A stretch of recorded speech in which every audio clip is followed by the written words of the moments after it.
جنم آئیے کچھ سننے اور سنانے سے پہلے ہم اور آپ مل کر اپنے آقا و مولا حضور احمد مجتبیٰ جناب محمد رسول اللہ ارواحنا فدا صلی اللہ تعالی علیہ وعلا آلہ وسلم کی بارگاہ عرش پناہ میں درود پاک کا نذران محبت پیش کریں۔ اللہم صلی علی سیدنا و نبینا و شفیعنا وحبیبنا ومولانا محمد معدن الجود والکرم وآلہ الکرام وابنہ الکریم وامتہ الکریمۃ وبارک وسلم۔ یہ رمضان المبارک کا مقدس مہینہ ہے۔ اللہ تبارک و تعالی اس کی نعمتوں، برکتوں، رحمتوں سے ہم سب کو مالا مال فرمائے اور اس کی ہم سب کو قدر کرنے کی توفیق عطا فرمائے۔ یہ وہ مبارک مہینہ ہے کہ جس کی عظمت اور اس کی رفعت اور اس کی فضیلت کی بنیاد پر پچھلی امتوں نے بلکہ انبیاء کرام نے اس امت میں پیدا ہونے کی تمنا ظاہر کی۔ اللہ تبارک و تعالی فرماتا ہے یا ایھا الذین آمنوا کتب علیکم الصیام کما کتب علی الذین من قبلکم لعلکم تتقون۔ اے ایمان والو، تم پر روزے فرض کیے گئے جیسا کہ تم سے پہلے امتوں پر روزے فرض کیے گئے تھے، تاکہ تم تقوی والے ہو جاؤ، تاکہ تم متقی اور پرہیزگار ہو جاؤ۔ تو یہ روزے جو فرض کیے گئے، یہ مہینہ جو ہمیں عطا فرمایا گیا، وہ اس لیے ہے کہ تاکہ ہم اس کی قدر کر کے، روزے رکھ کر کے اور اس مہینے میں عبادتیں کر کے اللہ تبارک و تعالیٰ کا قرب حاصل کریں، متقی بن جائیں، تقوی والے ہو جائیں۔ اور اس کی اہمیت اور اس کی فضیلت میں بہت ساری حدیثیں وارد ہیں، مگر ایک مسئلہ بتا کر کے میں آپ کو بتانا چاہتا ہوں کہ رمضان المبارک کے مہینے کے ایک روزے کی کتنی اہمیت ہے۔ مسئلہ آپ نے سنا بھی ہوگا، معلوم بھی ہوگا، پھر سن لیجئے کہ اگر کسی نے بغیر عذر شرعی، بغیر کسی مجبوری کے جان بوجھ کر کے رمضان شریف کا ایک روزہ چھوڑ دیا یا رکھ کر کے توڑ دیا بغیر مجبوری کے، بغیر عذر شرعی کے، جہاں شریعت نے اجازت دی ہے اس جگہ کو چھوڑ کر کے، کچھ تو مجبوری بنا لیتے ہیں جو واقعی شریعت کی نظر میں عذر ہے،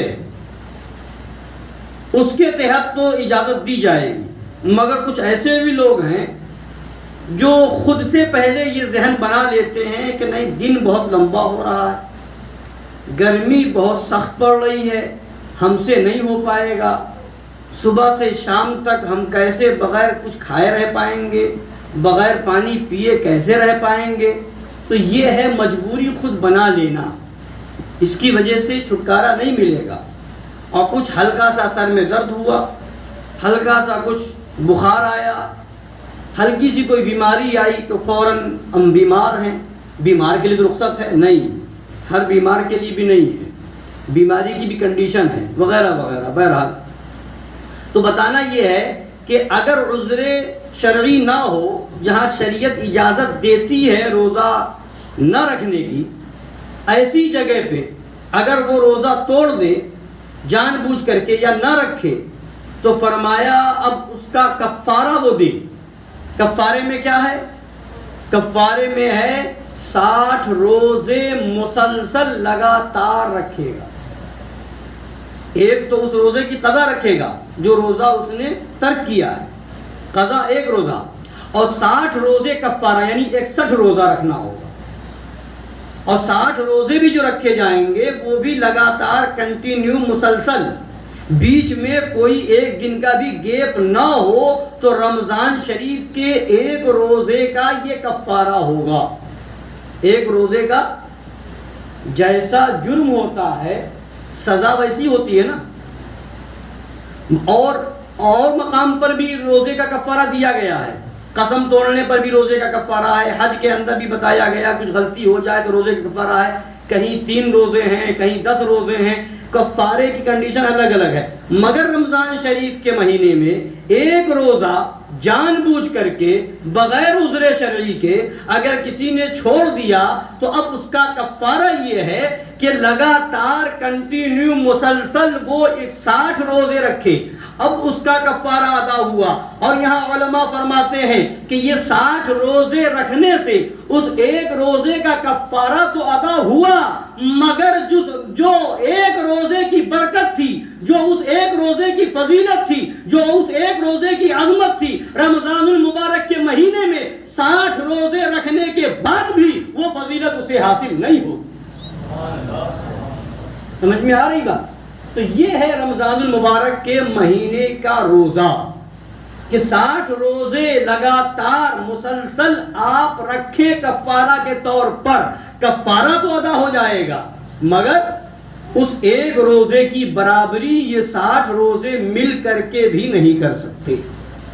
اللہ تبارک و تعالیٰ فرماتا ہے یا ایھا الذین آمنوا کتب علیکم الصیام کما کتب علی الذین من قبلکم لعلکم تتقون. اے ایمان والو تم پر روزے فرض کیے گئے. اب آپ دیکھیں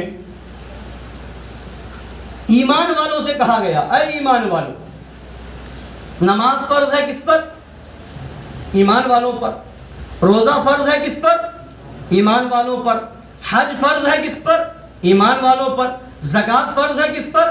ایمان والوں پر. یعنی جگہ جگہ اللہ تبارک و تعالیٰ نے تاکید بھی فرمائی ہے اور ایمان کو پہلے مقام پر رکھا گیا ہے. نماز سے پہلے ایمان, روزہ سے پہلے ایمان, حج سے پہلے ایمان, زکوٰۃ سے پہلے ایمان, ہر نیک عمل سے پہلے ایمان ہے.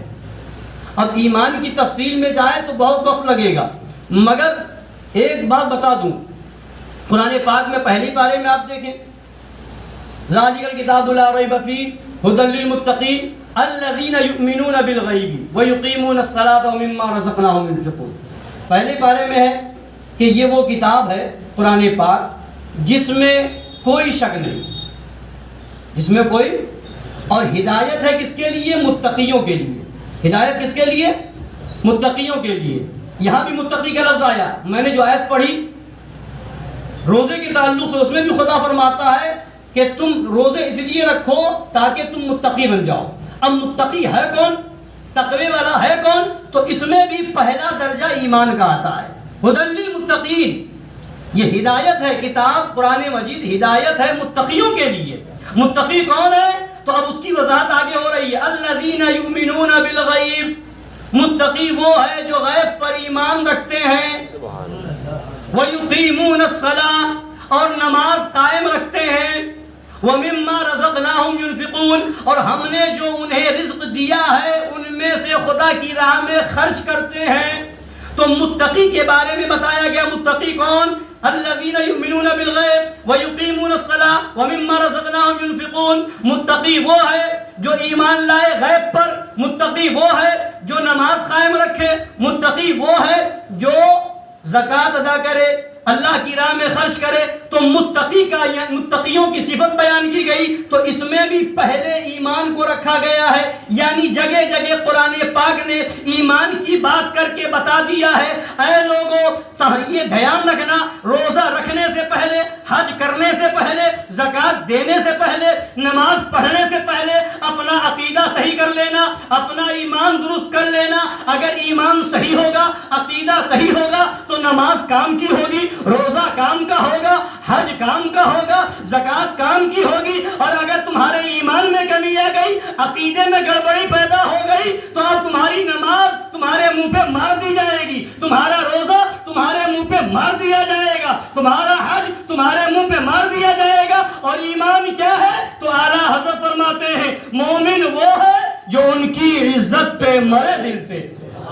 مومن وہ ہے جو ان کی عزت پہ مرے دل سے، تعظیم بھی کرتا ہے نجدی تو مرے دل سے. اور فرماتے ہیں آج لے ان کی پناہ، آج مدد مانگ ان سے، پھر نہ مانیں گے قیامت میں اگر مان گیا. اب ایک بات اور سن لیجئے، ٹائم کی بھی قلت ہے تو انشاءاللہ بیان ہوگا کہ ایمان کی تفصیل تو ہے، سرکار کی محبت کا نام ایمان ہے. کل لفظ خلاصہ، المومن وہ ہے جو ان کی عزت پہ مرے دل سے. تو سرکار کی محبت پہ اپنی جان دے دے، دل سے وہ مر جائے تو وہی مومن ہے، وہی مومن ہے. اور محبت رسول کا نام ایمان ہے. اور محبت دو چیزوں کا مطالبہ کرتی ہے. ایک، جس سے آپ محبت کرتے ہیں، اپنے محبوب کے جو پسندیدہ لوگ ہیں، محبوب کے جو چاہنے والے، ان سے محبت ہو. اور جو محبوب کے دشمن ہیں ان سے دشمنی اور نفرت ہو، تب محبت ہے. اور اگر یہ نہیں ہے تو محبت ہی نہیں ہے. اور جب محبت ہی نہیں ہے تو ایمان کہاں؟ محبت ہی نہیں تو ایمان نہیں ہے. مطلب کیا ہوا؟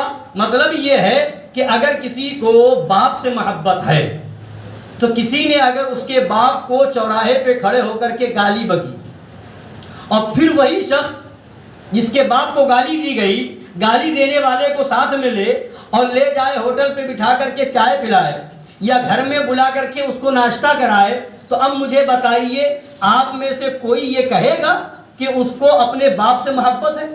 بولیے، کوئی کہے گا باپ سے محبت ہے؟ اور وہ کہے نہیں مجھے بہت محبت ہے، میں اپنے باپ سے بہت محبت کرتا ہوں، میں اپنے باپ سے دل و جان سے محبت کرتا ہوں، بات آئے گی سر کٹا دوں گا، بات آئے گی میں یہ کر دوں گا، جان دے دوں گا.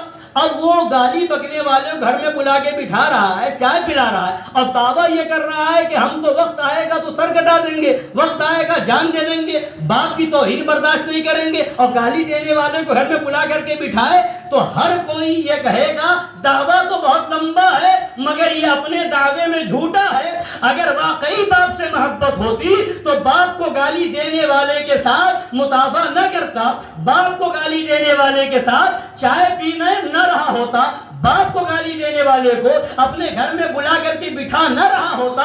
تو مطلب یہ وہ دعویٰ تو ہے مگر حقیقت یہ ہے کہ اس کے دل میں باپ کی محبت نہیں ہے. تو پتہ کیا چلا؟ محبت کا اندازہ اس سے ہوتا ہے کہ جس سے محبت کا دعویٰ ہے اس کے دشمن سے، اس کو برا کہنے والے کے تعلق سے تمہارے دل میں نفرت ہے یا نہیں ہے، اس سے تم دشمنی رکھتے ہو یا نہیں رکھتے ہو. اگر یہ بات پائی جائے گی تب محبت میں سچے مانے جاؤ گے. ہزار بار بلا تشبیہ و بلا تمثیل. اب نبی کی محبت کا نام ایمان ہے، عشق رسول کا نام ایمان ہے، محبت رسول کا نام ایمان ہے. تو اب دعویٰ میں سچا جب مانا جائے گا. نبی کو جن خبیثوں نے، وہابیوں نے، دیوبندیوں نے برا کہا، نبی کے تعلق سے معاذ اللہ علم غیب پر حملہ کیا، نبی کو اپنی طرح انسان اور بشر لکھا، نبی کو معاذ اللہ گاؤں کے چودھری کی طرح لکھا ہے، نبی کو چوڑے چمار سے زیادہ ذلیل لکھا اپنی کتابوں میں ان وہابیوں دیوبندیوں نے. اور اس کے بعد کوئی وہابی کو شادی میں بلائے،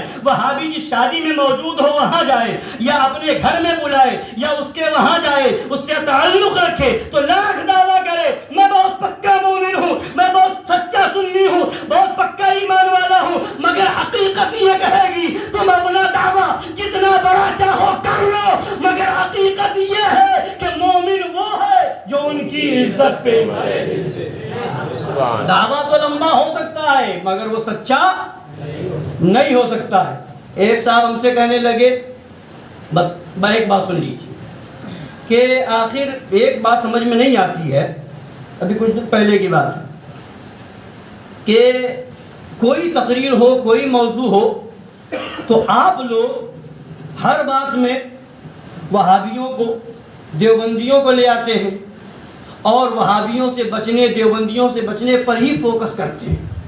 اور انہوں نے دو چار لوگوں کا نام لیا، یوٹیوب وغیرہ پہ جو چلتے ہیں لوگ تقریر کرنے والے، تو نام لیا کہ وہ فلاں صاحب ہیں، فلاں صاحب ہیں، فلاں صاحب ہیں. ان کی بھی تقریر ہم بہت سنتے ہیں مگر انہوں نے وہ بھی تقریر کرتے ہیں، وہابیوں کا رد کرتے ہیں، دیوبندیوں کا رد کرتے ہیں، مگر وہ دوسرے میٹر پہ زیادہ بولتے ہیں اور اس میٹر پہ کم بولتے ہیں. ان کا فوکس دوسری باتوں پر زیادہ ہوتا ہے، اور رد وہ بھی کرتے ہیں مگر دھیرے سے کر کے نکل جاتے ہیں، کہیں اشارے میں کر کے نکل جاتے ہیں، کہیں نام بھی لیتے ہیں تو مختصر کر کے نکل جاتے ہیں. اور آپ لوگوں کی تقریر سنتا ہوں، خانقاہ حشمتیہ کے افراد کی تقریر سنتا ہوں، تو وہ سب باتیں بیان بھی کریں گے. نماز کا بھی ذکر ہوگا تو وہابی پر فوکس ہوگا، روزے کا ذکر ہوگا تو وہابیوں پر فوکس ہوگا، حج کا بیان ہو رہا ہوگا تو وہابیوں پر، یعنی تو آپ کا پورا ٹارگیٹ اس پر ہوتا ہے اور ان لوگوں کا ٹارگیٹ کسی اور پر ہوتا ہے اور معاملات میں ہوتا ہے، اور وہابیوں دیوبندیوں کا ذکر ہلکے سے کر کے گزر جاتے ہیں. آخر یہ وجہ کیا ہے؟ اس میں کیا مطلب ہے؟ اس کو میں سمجھنا چاہتا ہوں. تو میں نے کہا ہاں اس کو سمجھنا ہے تو آپ سمجھیے. وہ اس لیے ہے، ایک مثال دی ہم نے، یہاں پر بھی انجینئر لوگ بہت موجود ہیں. تو ایک انجینئر ایسا ہے جس نے 5 یا 10 منزل کی عمارت بنانے کے لیے نقشہ بنایا، اور اس کے بعد بنیاد جو رکھی گئی نیچے، کیا کہتے ہیں اس کو؟ بنیاد تو کہتے ہیں، نیو کہتے ہیں نا. نیو رکھی گئی، بنیاد رکھی گئی. تو ایک انجینئر نے اس پر کم فوکس کیا، بنیاد پر فوکس کم کیا، یعنی جیسا تیسا سمجھ میں آیا ہلکا پھلکا کر دیا، اور اس کے بعد 5 منزل عمارت تیار کر دی. اور اس کا پورا فوکس کس پر تھا؟ کھڑکی بہت اچھی ہوگی، دیوار بہت اچھی ہوگی، کمرے کا ڈیزائن اچھا ہوگا، غسل خانے اچھے بنیں گے، اور بہت ساری چیزیں جو اس کے اندر آتی ہیں عمارت کے اندر، ان سب پر، کلر پر اس نے فوکس کیا، لائٹنگ پر فوکس کیا، اور بھی جو چیزیں ہوتی ہیں گھر بنانے میں ان چیزوں پر اس نے فوکس کیا، اور بنیاد پر اس نے فوکس نہیں کیا.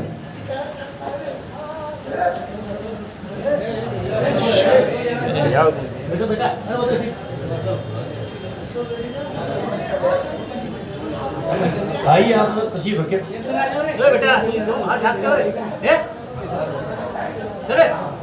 بڑا ہو رہا بیٹا آجا اندر آجا.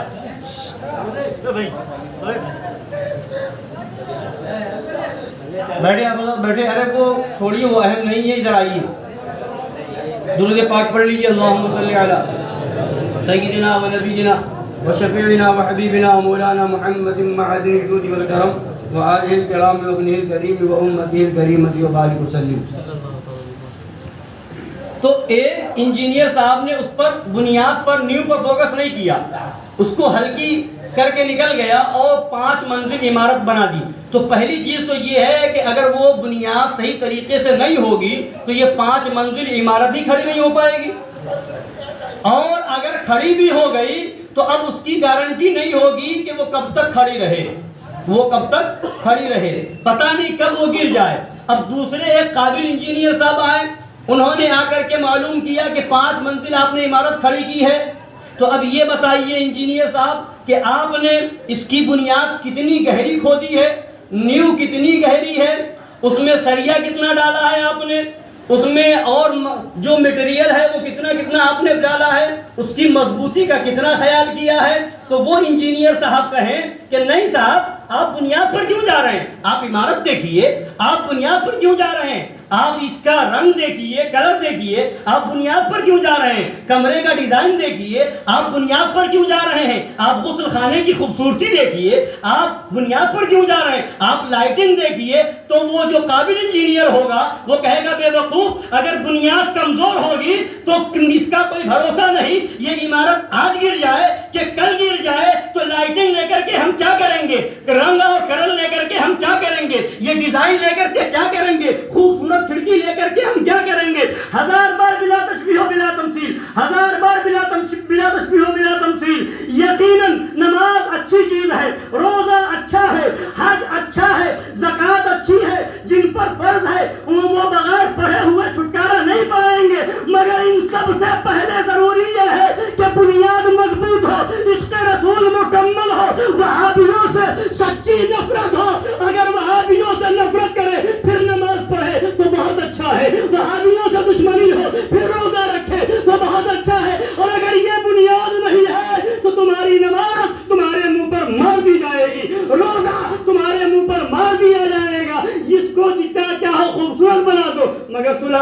آتے ہیں وہ یہی کہتے ہیں صاحب ان کی نماز دیکھیے، صاحب ان کے روزے دیکھیے، صاحب ان کی تہجد پڑھتے ہیں، تہجد قضا نہیں کر پاتے، صاحب ان کے یہ دیکھیے، صاحب ان کے وہ دیکھیے۔ تو جو نیم حکیم ہوگا، نیم ملا ہوگا، جو عشق رسول پر فوکس نہیں کرتا ہوگا، وہ نماز کو دکھائے گا، روزے پہ فوکس دکھائے گا، حج پہ فوکس دکھایا جائے گا، اور جو انجینئر قابل ہوگا تو وہ سب بعد میں دیکھے گا، ایمان کی بنیاد اور عشق رسول کو پہلے دیکھے گا۔ یہی بنیاد ہے۔ اور باقی اگر عشق رسول مضبوط ہے، محبت رسول میں سچا ہے، اگر بنیاد اس کی مضبوط ہے تو انشاءاللہ تعالی نماز بھی ہوگی، روزہ بھی ہوگا، حج بھی ہوگا، زکوٰۃ بھی ہوگی، مگر بات یہ سب بعد میں ہے، یہ اوپر کی چیزیں ہیں، ظاہر چیزیں، اور حقیقت جو ہے وہ ایمان عشق رسول ہے۔ اللہ تعالی ہم سب کو سمجھنے کی توفیق عطا فرمائے، آمین۔ السلام علیکم ورحمۃ اللہ۔